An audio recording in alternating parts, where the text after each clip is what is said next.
kita punya tema Natal kali ini. Kita lihat di depan, kemuliaan bagi Allah dan damai sejahtera di bumi. Kemuliaan bagi Allah dan damai sejahtera di bumi. Ini tema nasional. Tema ini atas kesepakatan PGI. Kenapa tema ini diambil? Semua gereja berkhotbah menyampaikan firman Tuhan tentang damai sejahtera. Karena mereka melihat bahwa dunia hari-hari ini tidak ada damai lagi. Dunia sedang dalam keadaan kacau, goncang, kacau balau, tidak jelas hidup. Itu makanya gereja bersepakat kali ini mengangkat tema tentang damai sejahtera, ya, kemuliaan bagi Allah dan damai sejahtera di bumi. Agar manusia, orang percaya kembali mengingat, ya, mulai membangun kembali damai sejahtera antara sesama kita. Lukas pasal 2 ayat 14. Kemuliaan bagi Allah di tempat yang maha tinggi dan damai sejahtera di bumi di antara manusia yang berkenan kepadanya. Beri kemuliaan bagi Tuhan Yesus yang terbaik. Haleluya, haleluya, haleluya. Yang diminta Tuhan adalah kita beri kemuliaan. Amin. Beri kemuliaan. Tuhan tidak minta banyak-banyak, saudaraku. Tuhan minta beri kemuliaan bagi Tuhan yang terbaik. Amin. Mengawali khotbah saya menceritakan satu cerita supaya kita bisa tahu bahwa kemuliaan Tuhan itu tidak main-main. Amin. Kemuliaan Tuhan itu hebat. Kemuliaan Tuhan itu dahsyat. Tidak bisa dibandingkan dan ditandingi dengan kekuatan apapun di muka bumi ini. Kemuliaan itu besar. Satu ketika ada seorang raja. Raja ini dikenal raja yang sangat kuat, berkuasa. Ditakuti oleh semua raja-raja di muka bumi. Karena saking kekuatan raja ini hebat, dia punya pengawal, pasukan, tentara, benteng pertahanan yang sudah sangat luar biasa. Tidak ada yang bisa melawan dia. Lalu satu ketika Tuhan memanggil seorang malaikat datang menghadap Tuhan. Dan Tuhan memberikan perintah, pergilah ke bumi, bertemulah kepada raja itu, sampaikan kepada dia bahwa Allah mau menunjukkan kemuliaannya kepada raja. Dan ketika malaikat itu datang ketemu raja, malaikat katakan, hai baginda raja, saya disuruh Tuhan datang menyampaikan kepada baginda raja bahwa Tuhan Allah mau menunjukkan kemuliaan kepada raja.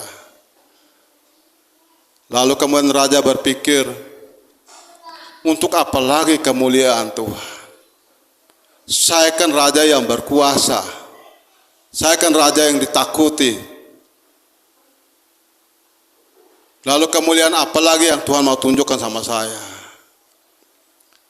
Setelah dia berpikir sejenak, akhirnya raja ini terima.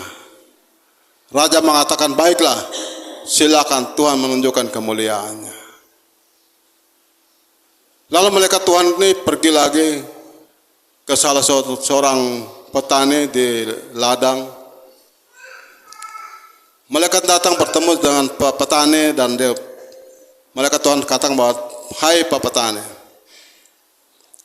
saya disuruh Tuhan untuk menyampaikan kepada Pak Petani bahwa Tuhan mau menunjukkan kemuliaan kepada Pak Petani. Lalu kemudian Pak Petani ini berpikir sejenak dan dia menjawab, saya tidak berani melihat kemuliaan Tuhan. Saya takut. Biarlah saya boleh melihat kemuliaan Tuhan lewat tanaman yang saya tanam. Biarlah saya boleh melihat kemuliaan Tuhan lewat keluarga saya. Itu cukup. Saya tidak berani melihat kemuliaan Tuhan. Dan setelah itu malaikat Tuhan kembali ke sorga. Setelah malaikat Tuhan kembali ke sorga, memberitahukan kepada Tuhan bahwa raja menerima kemuliaan Allah, mau melihat kemuliaan Allah. Tapi seorang petani tidak berani. Dia hanya minta kalau boleh dia boleh melihat kemuliaan Allah lewat tanaman yang dia tanam dan keluarganya. Itu sudah cukup. Apa yang terjadi saudaraku? Tiba-tiba kemuliaan Allah itu turun. Kemuliaan Allah itu turun pertama-tama datang kepada raja. Kemuliaan Allah itu turun datang dengan angin puting beliung. Dengan angin puting beliung yang dahsyat. Dengan kilat guntur yang hebat. Dan dengan sekejap saja benteng-benteng pertahanan, pasukan-pasukan yang kuat, semuanya hancur semua. Istana kerajaan hancur dulu. Semuanya runtuh, semuanya rata dengan tanah. Tinggal raja yang sedang ditindas dengan beton-beton. Mungkin seperti perang di Gaza. Lalu kemudian raja ini bangkit dari reruntuhan itu. Setelah dia melihat pasukan-pasukan sudah habis semuanya. Sudah runtuh, hancur semuanya. Setelah itu dia mengangkat muka dan dia kata bahwa ternyata kemuliaan itu hebat. Kemuliaan Allah itu kemuliaan Allah itu hebat. Beri kemuliaan Tuhan nyebut bagi Tuhan Yesus. Kemuliaan Allah itu dahsyat, hebat dan luar biasa. Siapapun orangnya hebat dalam dunia ini tidak akan hebat menghadapi kemuliaan Allah.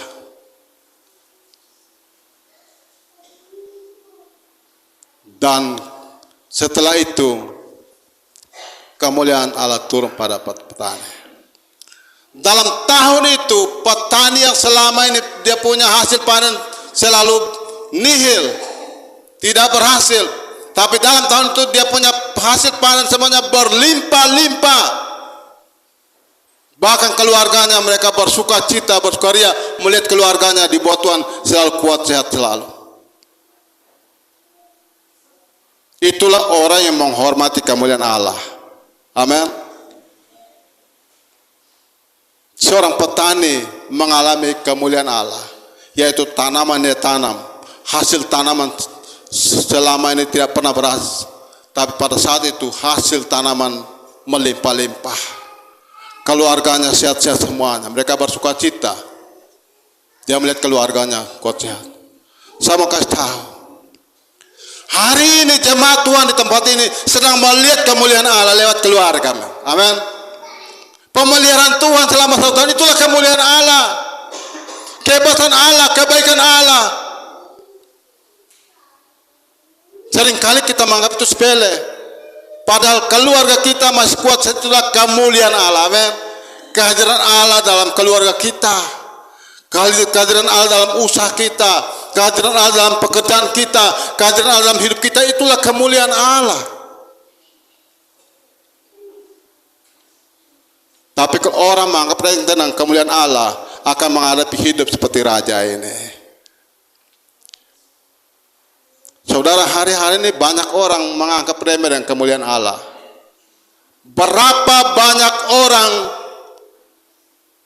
di bangsa kita ini saat ini mereka sedang menghadapi keterpurukan karena mereka meremehkan kemuliaan Allah.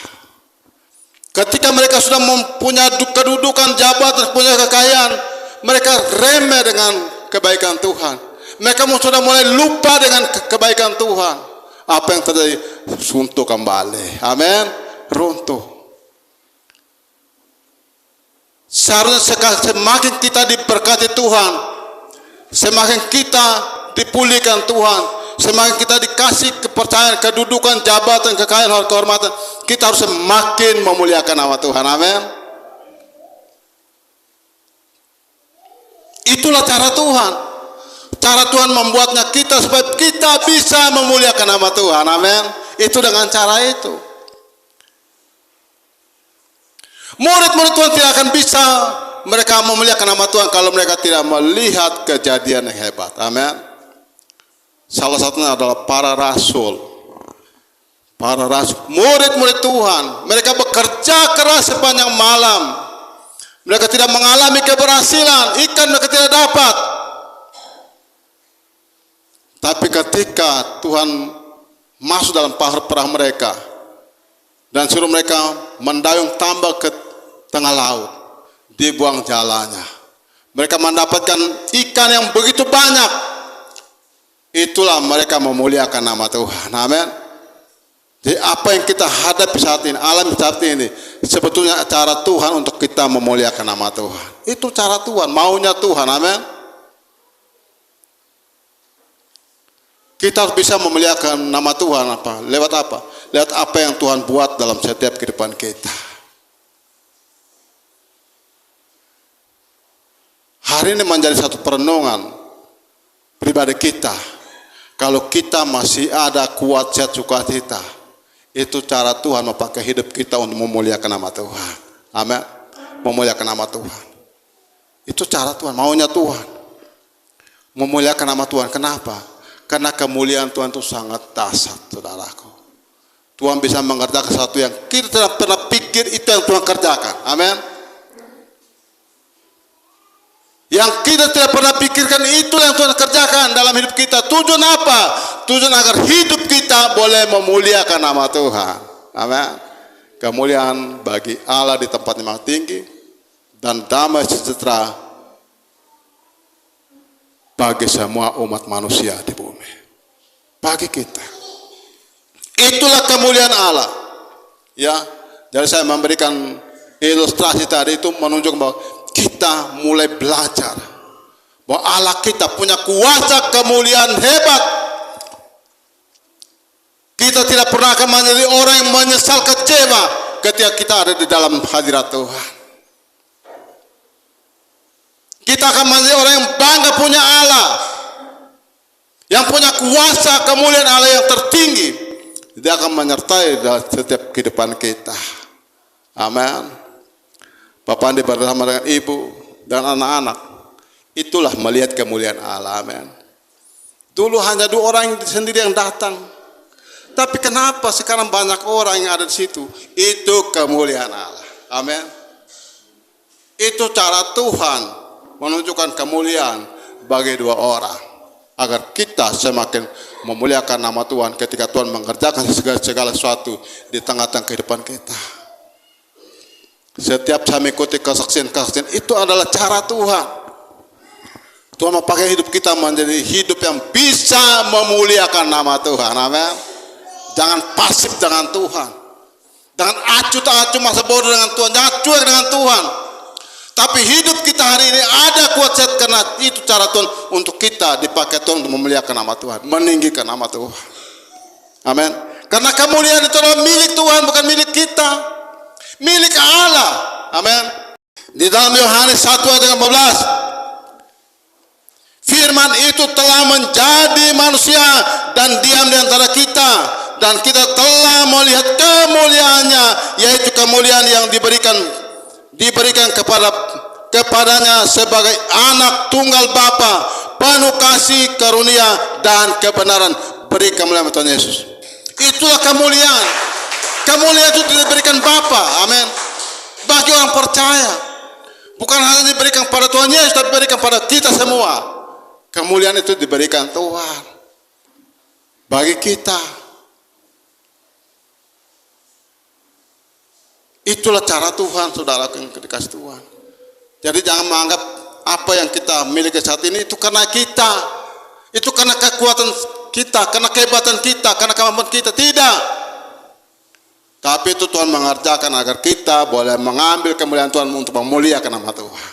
Ya, menerima kemuliaan Tuhan untuk memuliakan nama Tuhan. Jangan menerima kemuliaan Tuhan kita masa bodoh dengan Tuhan. Menerima itu untuk memuliakan nama Tuhan. Amin. Saudaraku, inilah cara Tuhan. Ya, hari ini teman-teman boleh ada dalam satu gedung yang baru. Ini kemuliaan Tuhan. Amin.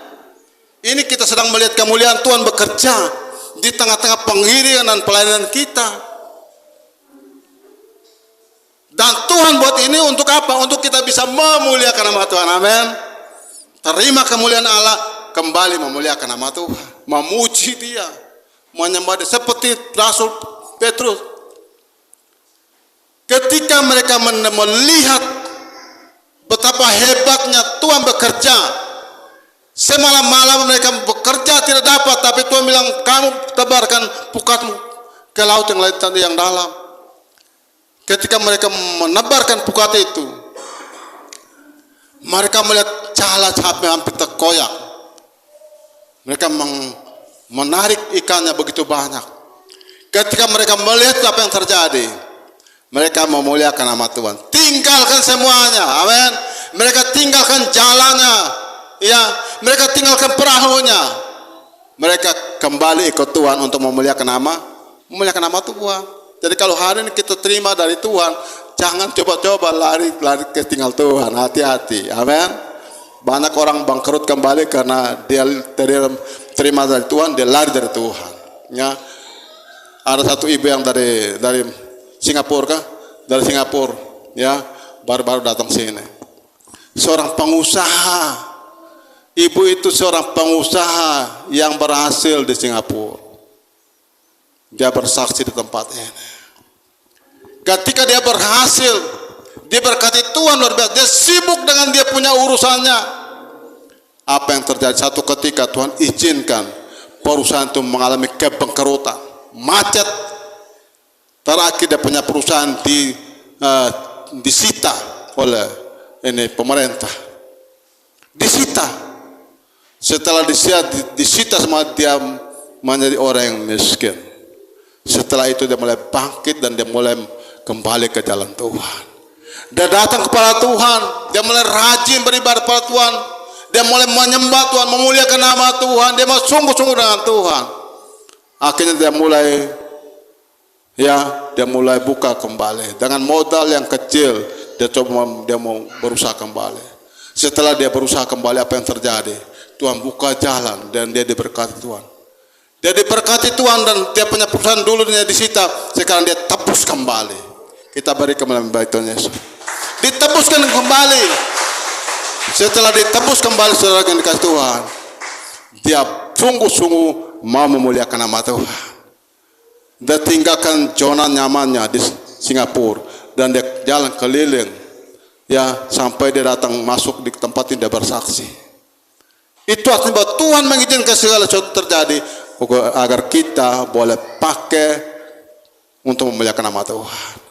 Seperti rasul-rasul Tuhan, ketika mereka melihat mujizat Tuhan terjadi, bukan mereka senang dan mujizat itu, saudaraku, tapi justru mereka tinggalkan semuanya. Mereka ikut Tuhan, memuliakan nama Tuhan. Amin.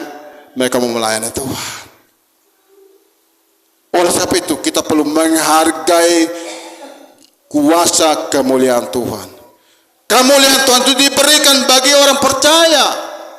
Kemuliaan Tuhan diberikan bagi kita, bagi orang-orang yang mau sungguh-sungguh dengan Tuhan, dia akan menerima kemuliaan Tuhan. Amin. Sungguh-sungguh. Oh, kalau begitu saya terima. Tidak semua orang diberi kemuliaan Tuhan.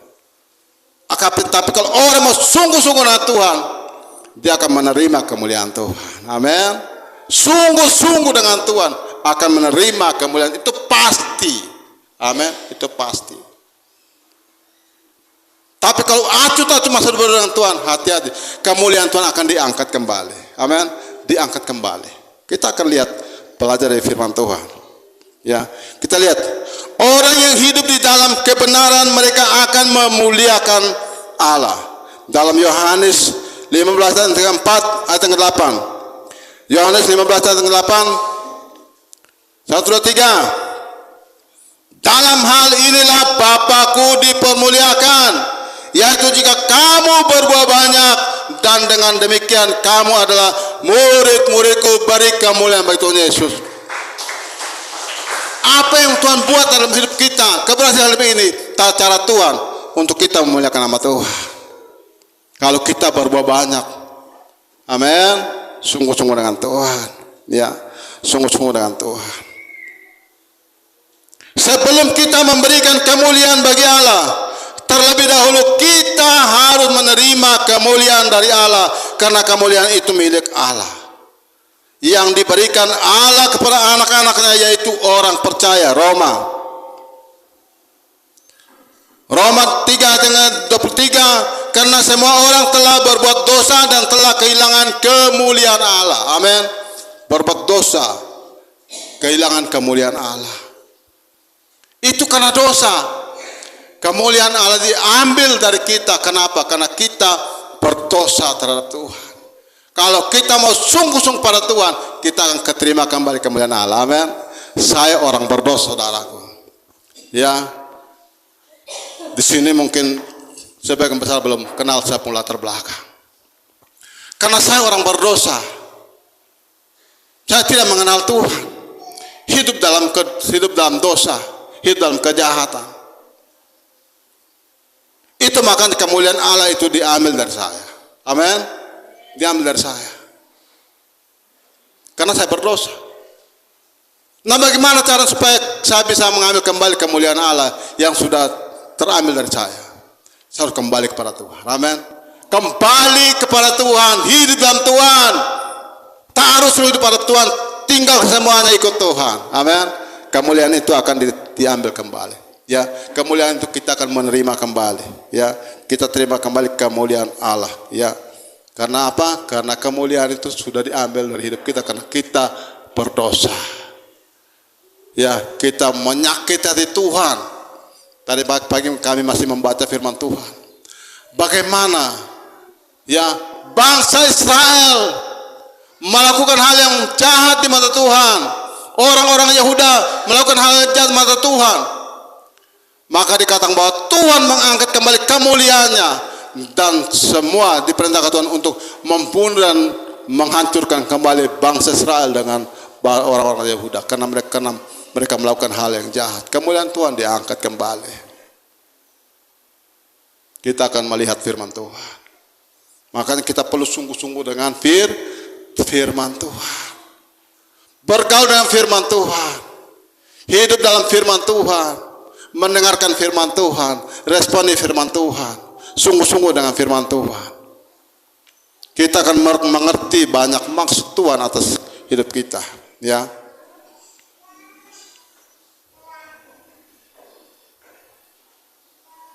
Orang yang tidak suka mendengarkan firman Allah, mereka tidak bisa memberikan kemuliaan. Amin. Bagaimana saya mau beri kemuliaan bagi Tuhan, sedang saya tidak suka. Saya ini orang tidak mau taat. Saya tidak mau dengar. Tidak bisa memberi kemuliaan Allah. Yang orang yang memberikan kemuliaan Allah adalah orang yang mau hidup ya taat pada Tuhan. Orang yang sungguh-sungguh dengan Tuhan, dia akan memberikan kemuliaan bagi Tuhan. Bagaimana orang yang tiap hari kerja minum mabuk huru hara, bikin kacau huru hara, minum mabuk kayak buang botol kasih pecah di jalan-jalan. Bagaimana dia bisa memuliakan Allah? Bisa tidak? Tidak bisa. Yang memuliakan Allah itu ada orang yang sungguh-sungguh dengan Allah, pasti dia memuliakan Allah.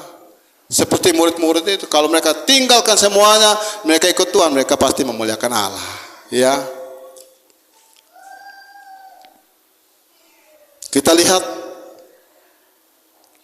2 Korintus pasal 4 ayat yang ke-34, ayat yang ke-3 dan 4. 1, 2, 3. Jika Injil yang kami beritakan masih tertutup juga, maka ia tertutup untuk mereka yang akan binasa, yaitu orang-orang yang tidak percaya, yang pikirannya telah dibutakan oleh ilah zaman ini, sehingga mereka tidak melihat cahaya Injil tentang kemuliaan Kristus yang adalah gambar Allah.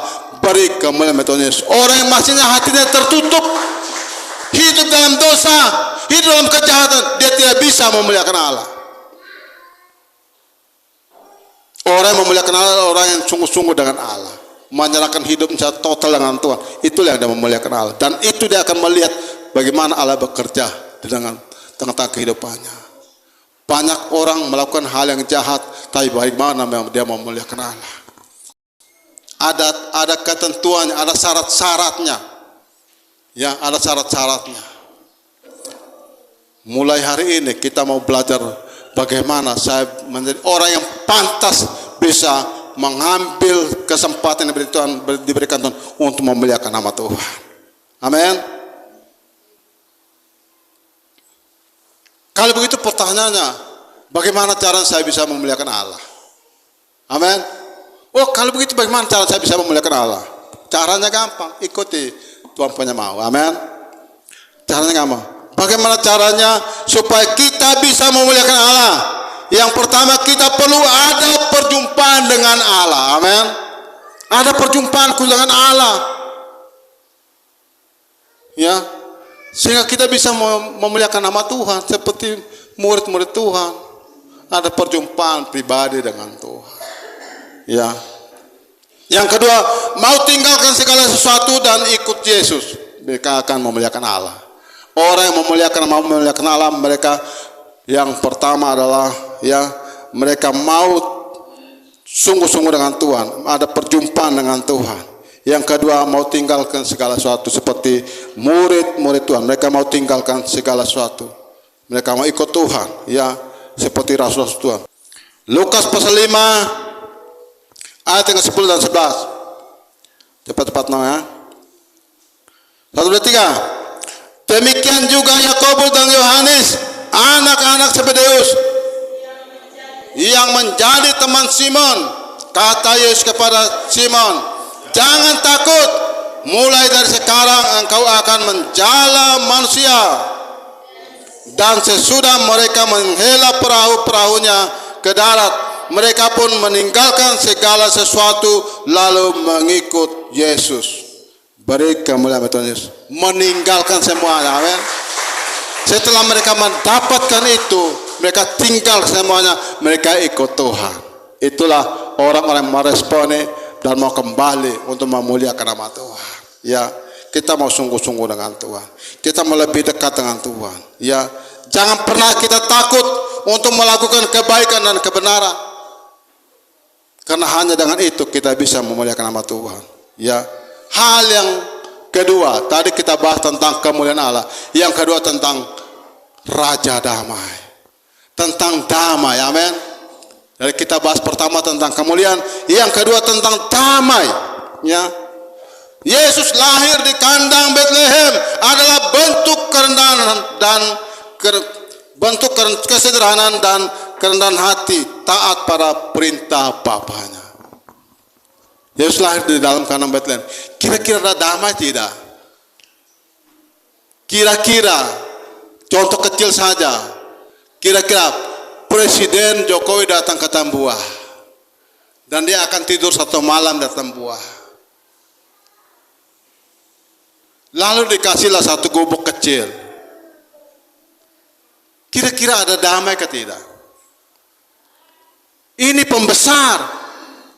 Ini kepala negara. Orang nomor 1 di Indonesia. Bagaimana dia dikasih tempat kumuh untuk dia tidur? Tempat yang paling jelek. Kira-kira ada yang rasa damai? Pasti tidak ada damai. Ini tidak bisa, ini tidak bisa. Semua pasti geleng-geleng kepala. Semua orang pasti, ini tidak bagus, ini tidak bagus. Kenapa kamu terima presiden model begini? Kenapa kamu terima pembesar seperti ini? Pasti semua orang merasa tidak damai. Saudara kena kasih Tuhan. Yesus lahir di kandang Bethlehem, kandang yang paling hina. Itu menunjukkan kerendahan hati dan kesederhanaan. Amin. Kerendahan hati, kesederhanaan. Natal bicara tentang kesederhanaan. Amin. Rasa damai. Ada kerendahan hati. Itulah yang diajarkan Tuhan bagi kita. Natal bukan soal baju baru. Boy, saya kalau baju tidak baru, saya tidak damai, tidak sejahtera memang. Orang lain rame-rame baju baru, kok saya ini baju biasa saja. Tidak damai, tidak bisa. Bukan itu ukurannya, tapi kesederhanaan. Amin. Kesederhanaan. Natal bukan ukurannya kuenya tinggi-tinggi atau kuenya banyak. Natal bukan ukurannya makan minum. Natal soal kesederhanaan dan kerendahan hati. Mau belajar taat seperti Bapa. Amin. Itulah Natal. Ya, itulah damai Natal. Dia itu Raja Damai. Damai itu diberikan kepada manusia, kepada orang yang berkenan kepadanya. Itulah damai. Kita perlu belajar bagaimana menjadi orang yang membawa damai. Amin. Sesama. Ya. Itulah cara Tuhan. Yohanes pasal 14 ayat 27. Damai sejahtera ku tinggalkan bagimu, damai sejahtera ku berikan kepadamu, dan apa yang ku berikan tidak seperti yang diberikan oleh dunia kepadamu. Jangan gelisah dan gentar hatimu, beri kemuliaan bagi Tuhan Yesus. Damai itu diberikan Tuhan. Damai itu milik Tuhan. Damai sejahtera itu adalah kepunyaan Tuhan. Apa yang diberikan Tuhan tidak sama dengan apa yang diberikan dunia bagi kita. Amin. Yang diberikan dunia itu tidak bisa menjamin hidup kita. Pangkat, jabatan, kekayaan tidak bisa menjamin orang hidup damai. Amin. Bapak Ibu lihat, mungkin kalau di sini masuk di lembaga sana, lihat orang yang ada di lembaga itu mungkin kebanyakan orang-orang kecil, orang-orang kampung, betul tidak? Tapi kalau masuk di kota besar, yang ada di lembaga itu orang mana? Orang susah ke orang berdasi? Betul, orang susah ke orang berdasi? Itu kebanyakan orang berdasi yang masuk di sana, yang beruang, yang punya kedudukan, yang punya jabatan yang masuk di sana. Dan dari situ kita tahu bahwa ternyata jabatan, kedudukan, keuangan, kekayaan tidak bisa menjamin orang hidup damai. Amin. Karena damai itu dari Tuhan. Damai itu diberikan Tuhan. Damai itu punya Tuhan. Dan kalau orang dalam hidupnya ada Tuhan, pasti ada damai. Amin. Ada damai. Karena rajanya damai. Kalau kita memiliki Tuhan, Yesus dalam hidup kita, pasti ada damai. Amin. Damai tanpa syarat. Kenapa orang tidak bisa berani berdamai? Karena pakai syarat-syarat. Oh, saya mau berdamai dengan dia, tapi syaratnya ini. Kalau dia sudah penuhi syaratnya, kita tidak berdamai. Ini kalau model seperti ini bukan syarat dari Tuhan Yesus. Amin. Kalau syarat dari Tuhan Yesus adalah Yesus memberikan damai tanpa syarat. Kalau pakai syarat, dunia ini akan binasa. Kalau pakai syarat, kalau Tuhan Yesus pakai syarat, yaitu Tuhan membenarkan dirinya, pasti manusia binasa. Amin. Betul tidak? Kan Tuhan Yesus tidak berdosa. Tuhan itu adalah Allah yang kudus, Allah yang berkuasa. Tapi kenapa Dia rela menanggung semuanya? Dia yang tidak berdosa dibuatnya menjadi berdosa supaya kita diselamatkan. Itulah cara Tuhan. Artinya bahwa Yesus memberikan damai tanpa syarat. Bahkan orang yang menyalibkan Tuhan saja, dia bilang apa?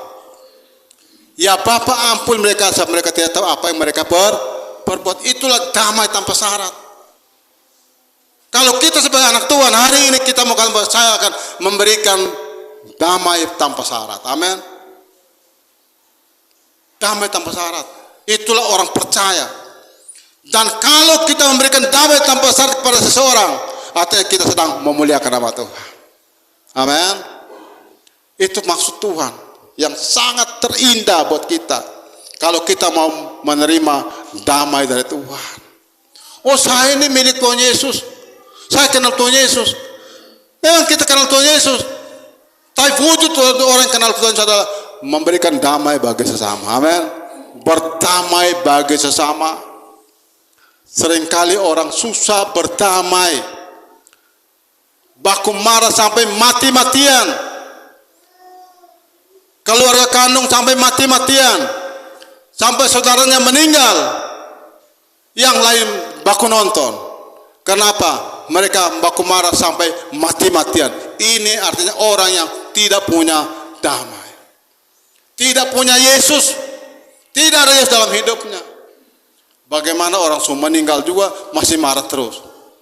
Dia tidak mau datang lagi. Orang kalau baku marah itu keluarga, kalau salah satu sakit, saya tidak suka dengan pasien kan.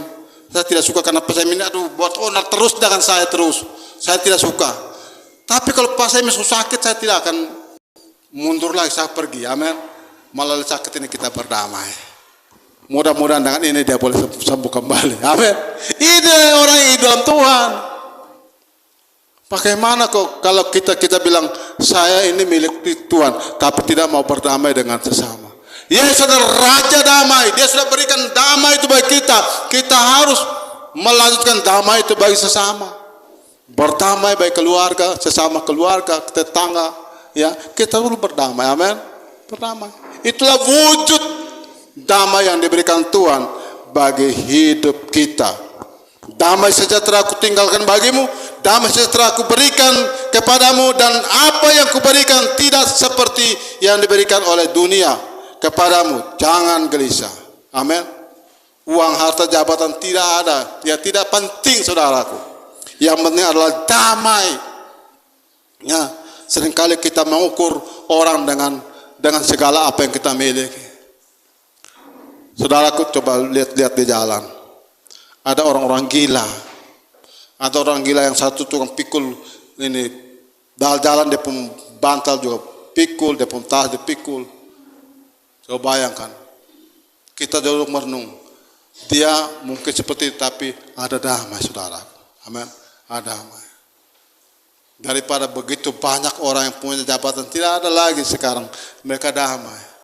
Saudara kena kasih Tuhan, apalagi sekarang, ini tahun politik. Jadi kalau ini tahun politik, kita anak Tuhan bilang apa? Ini tahun apa? Anak Tuhan balik lagi tahun apa? Ini kita. Ini tahun pembebasan, itu rupa-rupanya Ibu Yuli pun lagu itu. Jadi kalau ini tahun adalah tahun politik bagi bangsa Indonesia, tapi anak Tuhan adalah tahun pembebasan. Amin. Tahun pembebasan dari segala macam ya apa yang kita pikirkan saat ini yang menghambat kehidupan kita. Tahun pembebasan, tahun berdamai satu dengan yang lain. Ayo kita memuliakan nama Tuhan. Ya, kita sungguh-sungguh dengan Tuhan.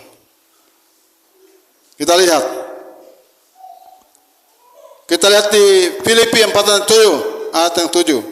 Damai sejahtera Allah melampaui segala akal dan memelihara hati dan pikiran kita di dalam Kristus. Filipi 4:7 1-3. Damai sejahtera Allah yang melampaui segala akal akan memelihara hati dan pikiranmu dalam Kristus Yesus. Beri kemuliaan Tuhan Yesus. Hanya damai itu memelihara hidup kita. Amin. Tuhan memberikan damai agar damai itu berkuasa memelihara hidup kita. Amin. Memelihara hati kita, memelihara pikiran kita.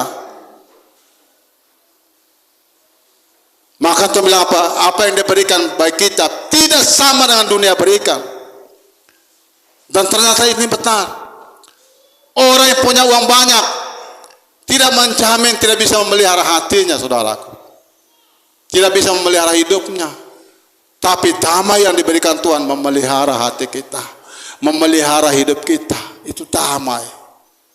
Damai yang sesungguhnya. Dalam Imamat 26 ayat 6. 1-3. Dan aku akan memberikan damai sejahtera di dalam negeri itu, sehingga kamu akan berbaring dengan tidak dikejutkan oleh apapun. Aku akan melenyapkan binatang buas dari negeri itu, dan pedang tidak akan melintas di negeri itu. Beri kemuliaan bagi Tuhan Yesus.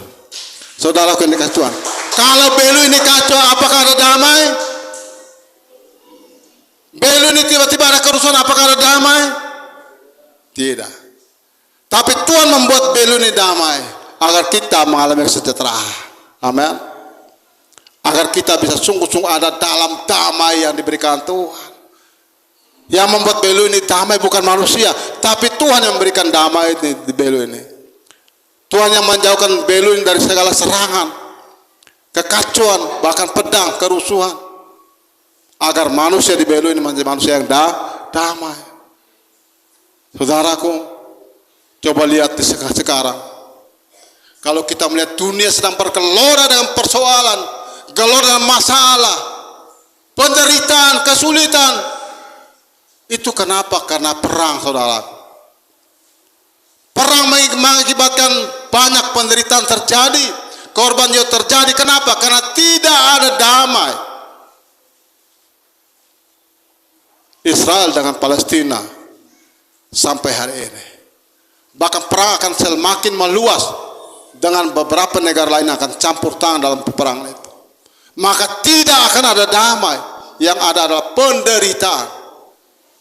Kenapa? Karena kejahatan. Tuhan mengizinkan pedang Tuhan akan turun untuk melintasi negeri. Maka negeri tidak akan ada keamanan lagi. Tapi kalau Belu ini masih ada anak-anak Tuhan yang ada hidup dalam Tuhan, memuliakan nama Tuhan, meninggikan nama Tuhan, diyakini bahwa Tuhan berkuasa untuk menjauhkan kita dari segala macam hal-hal yang tidak baik. Amin. Kuasa penyertaan Allah akan terjadi di tempat ini. Sehingga Tuhan bilang, dan aku akan memberikan damai sejahtera dalam negeri ini, sehingga kamu akan berbaring dengan tidak dikejutkan. Amin. Berbaring dengan tidak dikejutkan. Ada damai, saudara. Ya. Tahun sekitar mungkin tahun 2001 ya.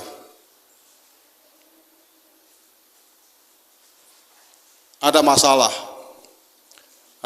antara anak ojek dengan ini pengungsi. Mereka baku potong. Lalu malam itu saya punya anak buah ojek 400 orang. Mereka datang minta saya untuk serang. Bilang kita serang sudah. Saya bilang begini, saya ajar kamu untuk cari uang. Saya ajar kamu untuk cari hidup. Bukan ajar kamu untuk serang menyerang orang. Belu ini milik banyak orang.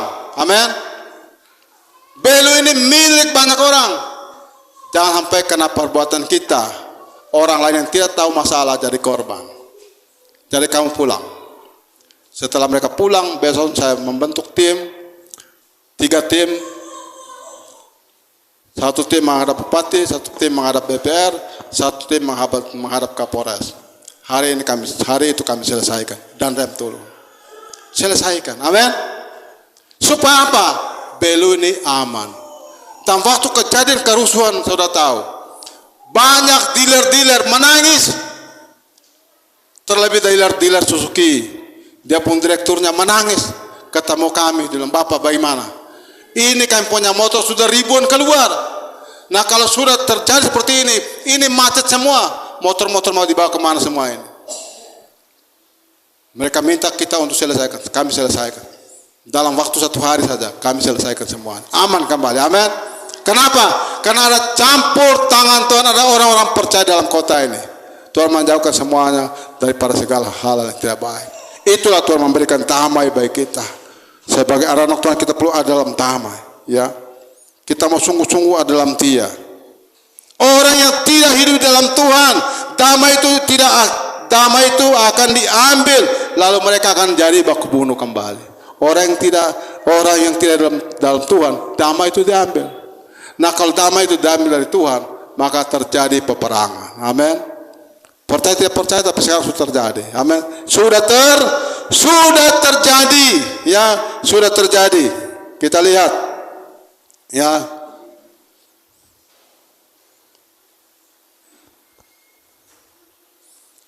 Kita lihat dalam Wahyu. Wahyu pasal 6 ayat yang ke-3 dan 4.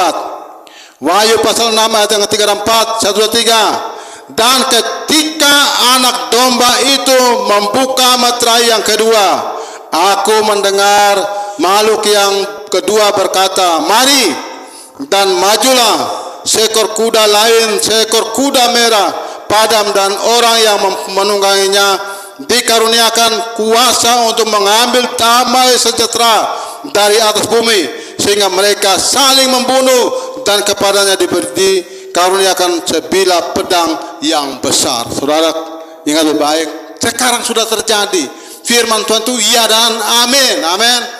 Firman Tuhan itu sudah terjadi. Kalau mereka mulai tidak peduli dengan Tuhan, Tuhan akan mengambil damai itu, akan terjadi permusuhan, akan terjadi peperangan, ya. Jangan kita lihat di luar negeri, tapi kita lihat di dalam negeri pun terjadi. Kalau di wilayah mana, ya, manusia sudah memberontak pada Tuhan, damai itu diambil dari Tuhan, maka terjadi peperangan, ya, terjadi kerusuhan. Oleh sebab itu di pagi hari ini melalui firman Tuhan ini kita mau belajar taat pada Tuhan. Amin. Belajar taat pada Tuhan. Kenapa Tuhan lahir dalam dunia? Karena kita adalah milik kesayangan Tuhan. Tuhan korbankan, ya, dia mengorbankan kedudukannya, mengorbankan takhta kerajaannya, tinggal ke semuanya, karena dia mau datang menyelamatkan milik kesayangan. Kita adalah umat kesayangan Allah. Amin. Bilang, saya adalah umat kesayangan Allah. Ya, umat kesayangan Allah. Kita lihat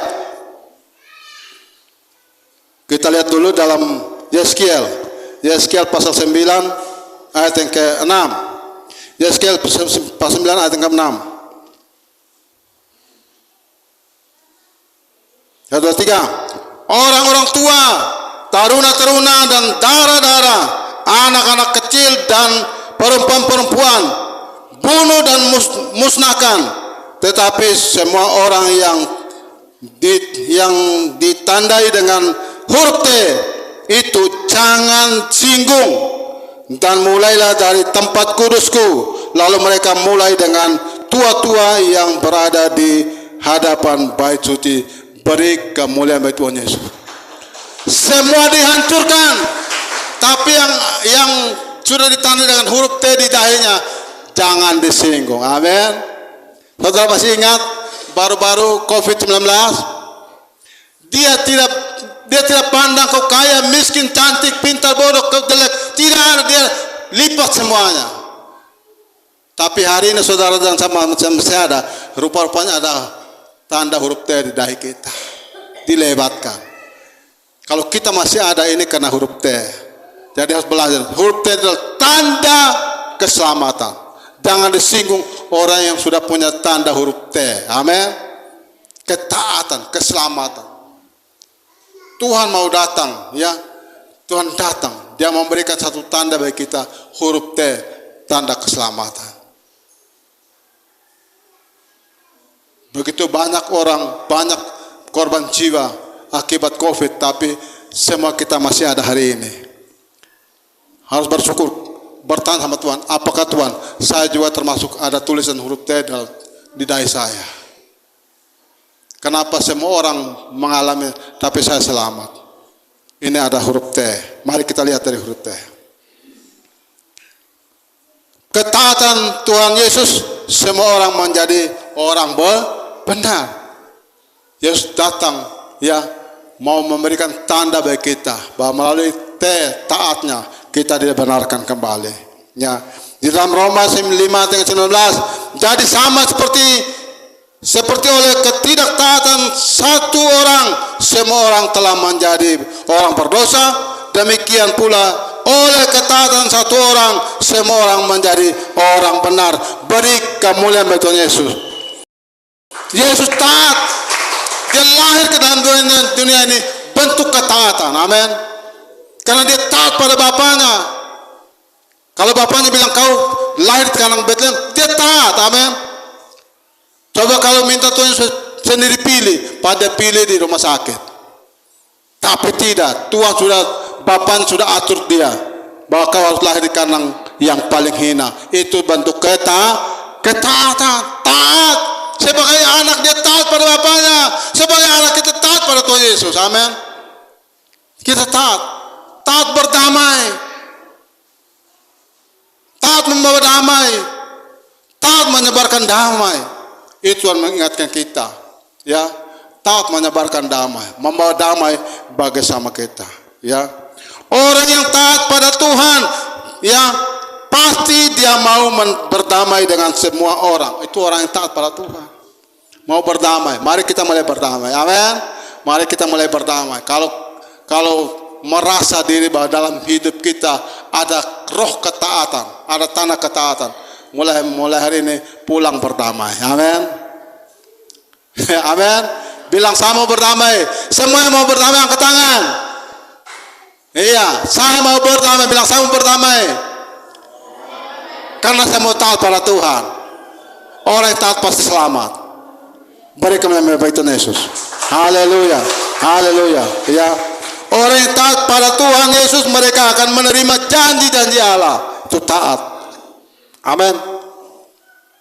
Orang yang taat pada Tuhan Yesus, mereka akan menjadi harta kesayangan Tuhan. Amin.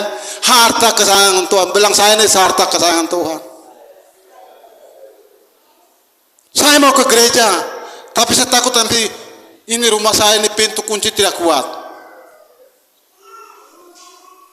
Nanti orang masuk, orang pencuri lagi. Harus berpikir, mau pikirkan rumahmu atau hak pribadi kita adalah harta kesayangan Tuhan. Amin. Tuhan datang ke dalam dunia karena kita adalah harta miliknya Tuhan, harta kesayangan Tuhan. Dia mau taat. Makanya jadi anak Tuhan, kita taat pada Tuhan. Ya, kita taat melakukan semua apa yang Tuhan ajarkan. Ya, karena kita milik kesayangan Tuhan. Sampai hari ini kita ada karena kita adalah milik kesayangan Tuhan. Amin. Kita adalah milik kesayangan Tuhan. Orang yang taat pada Tuhan, dia adalah milik kesayangan Tuhan. Kita baca dulu. Ini ayat terakhir. Ayat terakhir. Mulai ya, kalau sudah ayat terakhir berarti sudah sampai finish. 1, 3 di Keluaran pasal 19 dan kelima. 1, 3. Jadi sekarang jika kamu sungguh-sungguh mendengarkan firman-Ku dan berpegang pada perjanjian-Ku, maka kamu akan menjadi harta kesayangan-Ku sendiri dari antara segala bangsa, sebab Akulah yang mempunyai seluruh bumi. Beri kami bagi Tuhan Yesus. Kita adalah harta kesayangan Tuhan. Hari ini kita memperingati hari lahirnya Tuhan Yesus. Dia datang ke dalam dunia karena kita adalah harta kesayangan Tuhan yang perlu ditebus kembali, yang perlu diselamatkan kembali, yang perlu dipulihkan kembali. Mari kita mulai meresponi firman Tuhan hari ini. Kita adalah anak-anak Tuhan, anak-anak yang ditebus Tuhan, anak-anak kesayangan Tuhan. Amin. Amin. Jadi kita mulai hari ini kita mau katakan sama Tuhan, ini kami Tuhan. Kami mau melakukan apa yang diajarkan Tuhan. Itu adalah menjadi bentuk ketaatan kami pada Tuhan. Ya, kami taat pada Tuhan. Kami mau sungguh-sungguh dengan Tuhan. Kalau kita mau sungguh-sungguh dengan Tuhan, nama Tuhan pasti dimuliakan dalam setiap kehidupan kita. Amin. Amin. Beri kemuliaan Tuhan Yesus. Amin firman Tuhan.